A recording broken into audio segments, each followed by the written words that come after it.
Good Monday morning. Welcome to the Olson Advantage. I'm Dave Olson, the Olson Properties team. Today, again, we have with us Rob Davis with Guaranteed Rate Affinity.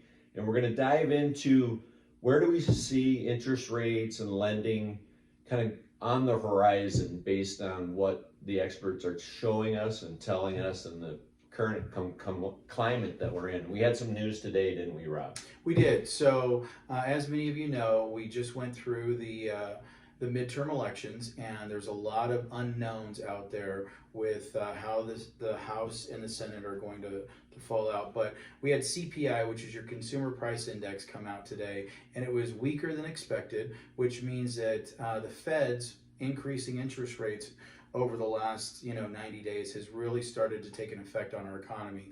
Our economy doesn't like inflation, nor do interest rates, and that's why interest rates have really gone up quickly over the last 6 months. Now the good news is with CPI coming in lower than expected, that's where we take the cost of your goods sold, gasoline, food, all those things, and we compile a number that tells us how expensive is it for you to actually live, right? And it came in lower than expected, and so therefore we've had a positive reaction in the bond market today, where interest rates are anywhere from 1/4 to 0.5% lower today than they were 3 days ago. And that's always a nice thing to see, that the Fed's monetary policy is actually making an impact. Right. Many of our economists feel like, in the next 12 to 18 months, we should be around, mid to low fives, and that's great for all of our home buyers. However, when interest rates start going back down, prices of homes are going to go up. So I know you've all heard this before. You marry the home and date the mortgage. There's no better time than right now to look at that. Go out there, find the home that you want, and remember, you can always refinance into a lower interest rate. Right. Do you or the people that you listen to, that you interact with in your industry, do we ever feel like we're going to see rates significantly lower than that ever again?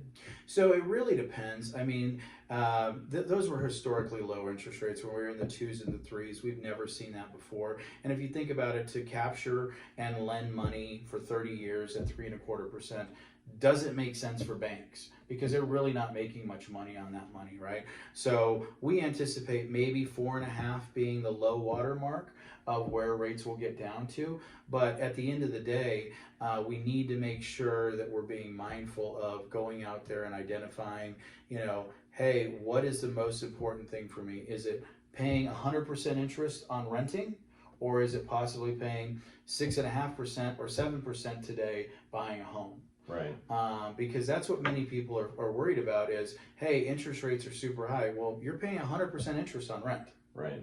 You're putting zero money into building wealth when you're renting. Right. So that's another thing that's really important. And understanding that, interest rates are cyclical. And within the next 12 to 18 months, many of our economists are thinking that, we're going to be down into the low fives. However, they're thinking that we're probably going to be at 8 before the end of the year. Right. So take advantage of this dip in the interest rates that we've had here recently. Okay. Again, thank you very much, Rob. We really appreciate your input. And as always, know that you can send us any question. Just send the word answers. Text it to 59559. That's the word answers to 59559. Thanks so much. Have a great week.